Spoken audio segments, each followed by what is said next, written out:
Hey guys, Thomas Sowell posed a question once and he asked, are all black people the same? And lately I've been seeing lots of platforms and commercials. I mean, from everything from YouTube to Netflix to entire channels built around celebrating black voices. And while I understand the reason behind celebrating such a thing, um, voices from minority groups, if they have not been heard uh, very much throughout history, I get that part. But what I don't get is none of these platforms, none of these channels, none of these organizations that are promoting, celebrating black culture and black voices, none of them seem to promote people like Thomas Sowell or Candace Owens. Um, and I have to ask why. Because if it is that's a voice coming specifically from a black person, what makes their voices irrelevant? I've also been watching reaction videos lately um, where minorities are taking time to listen to people like Thomas Sowell, some Candace Owens, and even people like Ben Carson. And I bring these up because what I keep hearing that seems to be a trend is that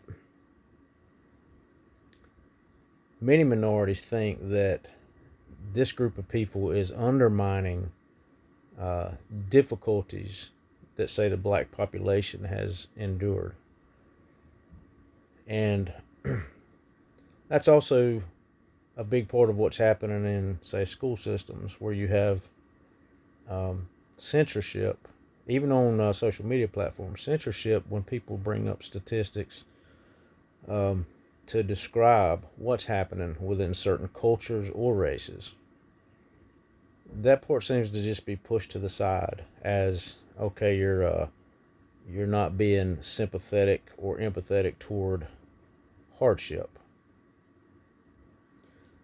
Where people like Candace Owens, Thomas Sowell, Ben Carson, they speak about people's functioning within their capacities and opportunities that they create from hard work. And that, for some reason, is becoming um, it's being stigmatized. So, functioning within your capacity, meaning I have a capability to do this or do that, versus, okay, I'm a minority, so I want you to give me an opportunity to be, just say, a brain surgeon when maybe my motor skills are not where they should be for someone who's going to do that kind of profession. The part that ends up really aggravating me, I would say, is it seems to be, and I mention leftist because I can't help but to mention it because that's the driving force behind the school system right now. It's the driving force behind media and policy.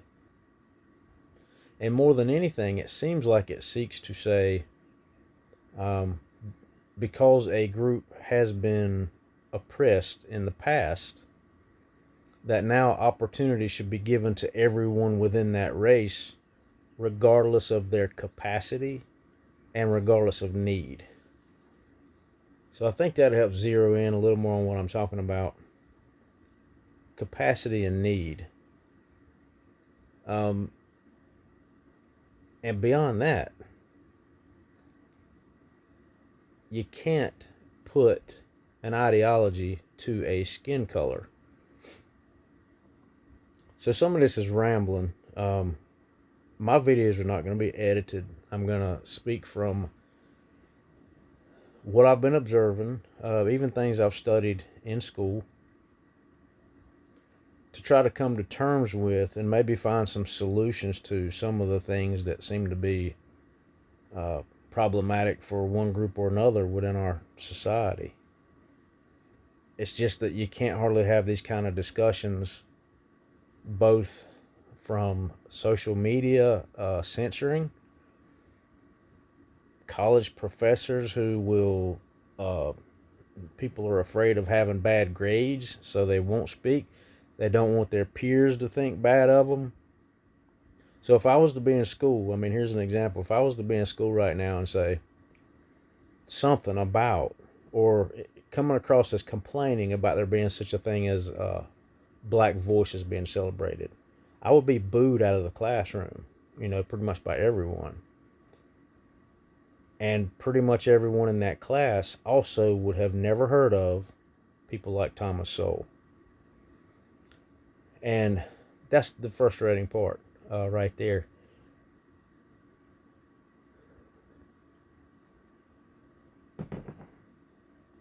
So how do we celebrate?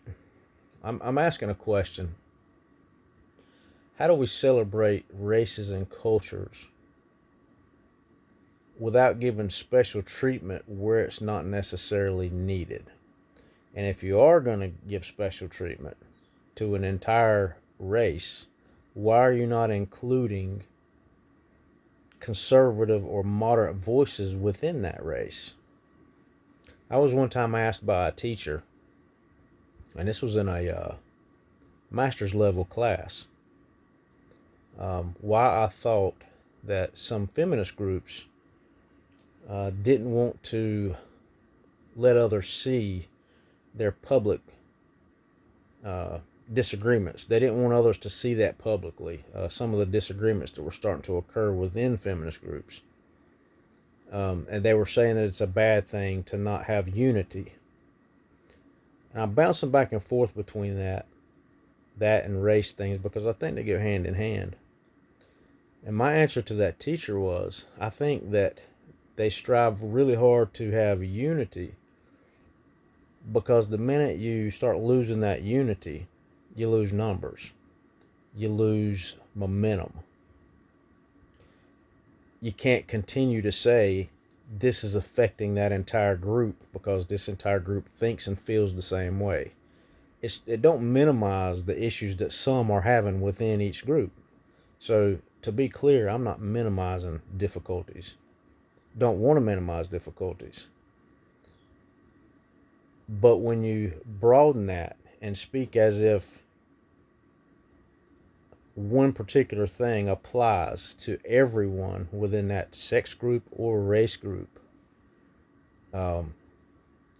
it does give you that sense of unity. It gives you that sense of number and urgency, but it doesn't really represent that entire group, because ones that are being suppressed, again, and it's moderate and conservative views that tend to be suppressed, both when it comes to discussion on sex and discussion on race. We have now where you've got an entire ideology assigned to a skin color, which is called whiteness. And I think that also helps promote the idea that there's a such thing as a blackness. There's a such thing as a whiteness, then there's a such thing as a blackness. But what you're referring to is people's beliefs. What you're referring to is people's ideologies. Not really culture, because unless you're just speaking of a stereotypical culture, if it was such things of style of music, style of food, maybe the way people engage with religious beliefs, those kind of things are the culture. But think about how many subcultures are within, say, a main culture. It is just not so cut and dry. So I think what's biting me here is I've also heard on some of these reaction videos, people say things like, well, the white man's not in control anymore. He's mad because he's not relevant anymore.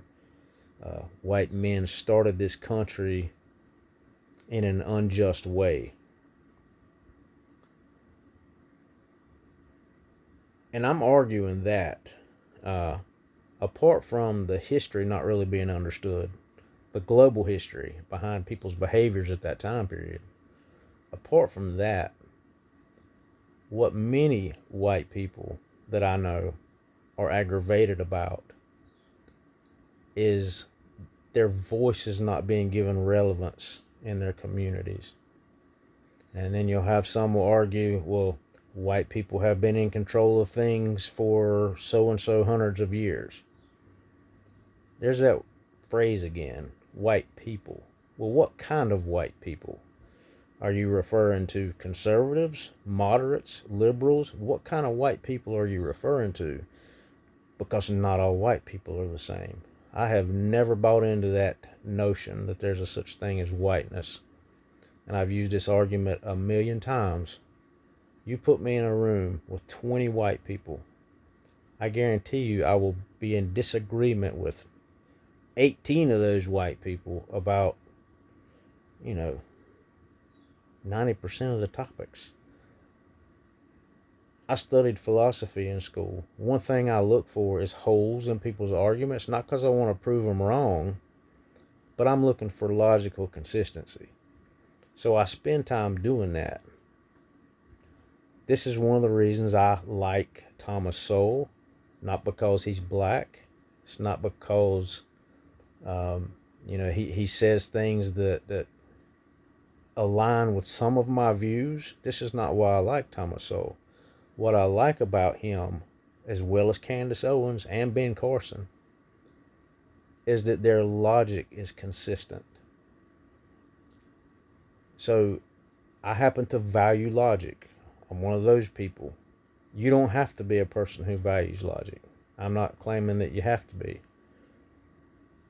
But since I do, then I appreciate the way those people I just mentioned think. I appreciate the way they present their arguments. And I appreciate that they speak on objective things rather than necessarily feeling things, because you can't really argue feelings. So when you talk about agreeing or disagreeing, you're moving from talking about formal logic and argumentation that can be flawed or not flawed to, well, I don't personally like that or not, which is two different things.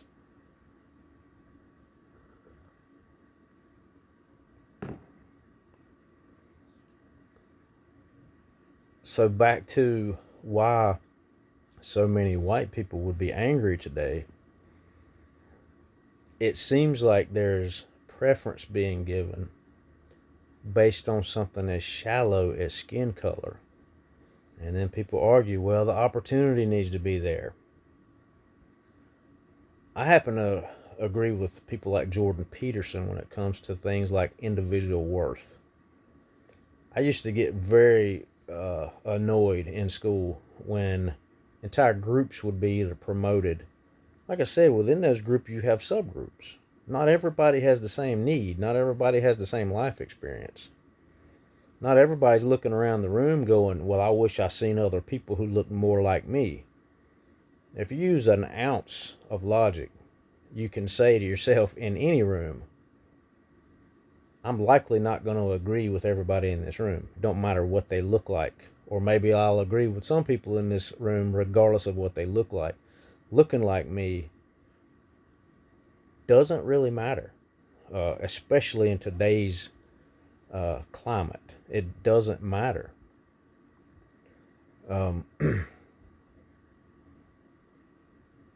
So what do you do with that when there does need to be opportunity where maybe opportunity hasn't been, or for people who need help getting to a place where they can create that opportunity themselves based on what kind of work they put in? How do you get to that from where we're at right now? I mean, I look at the TV. If you look in the past, there was jokes made about it in the past, and I don't know how valid this is, but when you watch movies about, here's an example: in that movie Braveheart. The king, he said, um, basically he was wanting to take over areas in Scotland. And what he said was, if we can't beat them, if we can't beat them out through fighting, we'll breed them out. Now, why do I say that? Because it looks like that people are attempting to breed out white people just based on the notion that there's an ideology attached to it. But the crazier part is it's not just white people, it's moderates and conservatives. So I'm not quite sure how the other white people um, reckon that together. I don't understand that, because unless they're under the assumption that minorities will always have the same view that they have. So I bring that up, and I'm gonna make more videos about this kind of thing, and I've been complaining about it for years. You see nonstop commercials and promotions of black men with white women. I don't have a problem with that. What I have a problem with is you rarely see it promoted the other way around. So when I say breed out, there's a notion among men, I think, that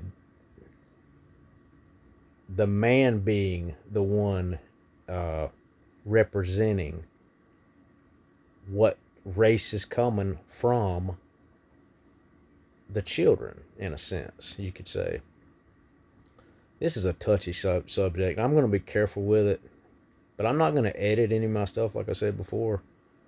But I'm going to say I think there's some ego things at play, not just for white people, but as well for black people. Why that's being promoted like that. And for some reason, and I mentioned it being black men and white women because that's all that's promoted. That's all that's shown. It's as if it's being pushed. I mean, some people say, well, TV reflects culture. TV creates culture. So why is that being pushed rather than there being a balance, I guess is what I'm asking. If it is that you want to promote interracial relationships, why do we not see Asian women and white men, Asian women and black men? Why don't we see black women with white men? Why don't we see Hispanic men with white women? Why is it only black men with white women? I'd like to hear some of your responses about that one, because I'm having a hard time understanding and grasping it. So, anger-wise, I would say men feel like they're, especially moderate and conservative men, feel like they are being not only suppressed and marginalized out of the conversations in the communities and the schools, but in regular type of relationships, they're being excluded from it. It's not the stylish thing. So the more media promotes a stylish thing, the more people follow it. We all know that. There's no reason to tiptoe around that one. You know that. You know that whatever is being promoted is what people tend to do, because people tend to just follow the herd. And the people who promote things know that. They know a lot about human psychology. They know exactly how to get things to move in a certain way. It's called manipulation. So that's one of the couple parts there. So I'm bringing in a few things just to consider that I'm going to make more videos about. One being wise commercials and movies and everything like that only showing one type of interracial relationship 99% of the time. Just look and you'll see it. The other part is, why are white people being told to let other colors of people talk more in the class instead of them?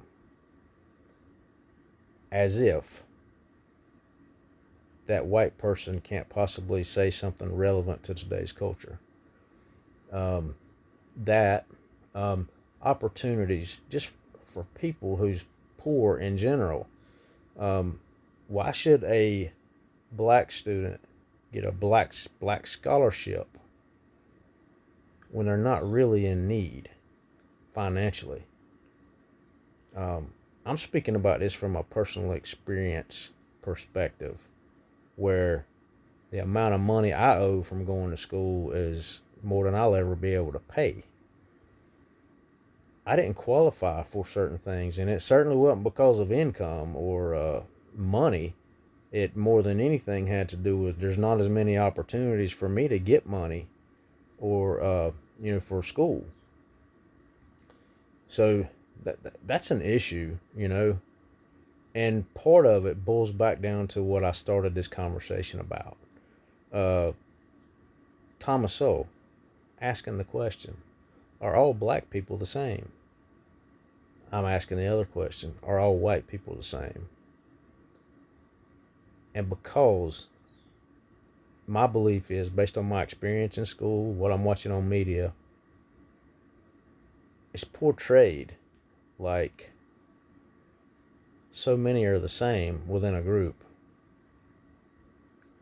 or have the same struggles when they don't.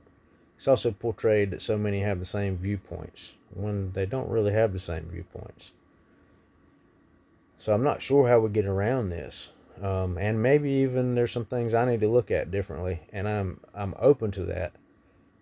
But I'm not open to foolish things. I'm also not open. What I mean by foolish is something that somebody heard somebody else say, not even based on personal experience, but hey, I heard so and so say this is a problem. No, if it's based on something you've experienced, I'd like to hear it. And if it's not based on, you know, information that also includes history and context, without context, it is really hard to have a discussion about certain things, because you could always say, well, look what so and so did, in the past. When you don't acknowledge that everybody was doing that at a certain time, you completely put all the fault at one group, the group you choose to speak about at the time.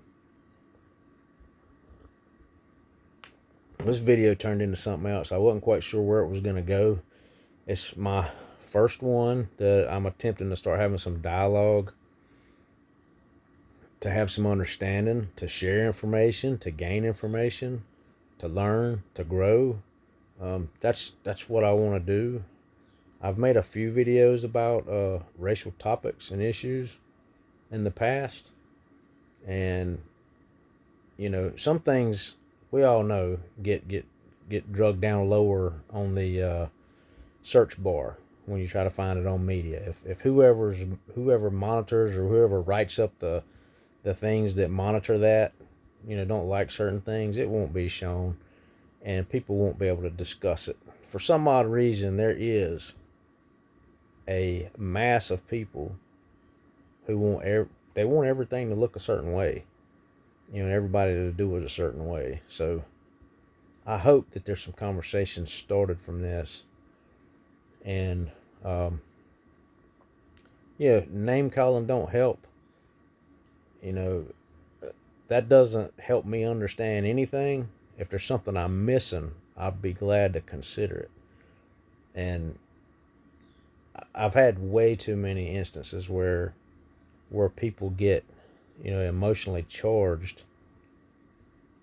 and upset and don't really give a counter argument, don't really give a counter position that's based on facts, statistics, and informed emotions. All of that.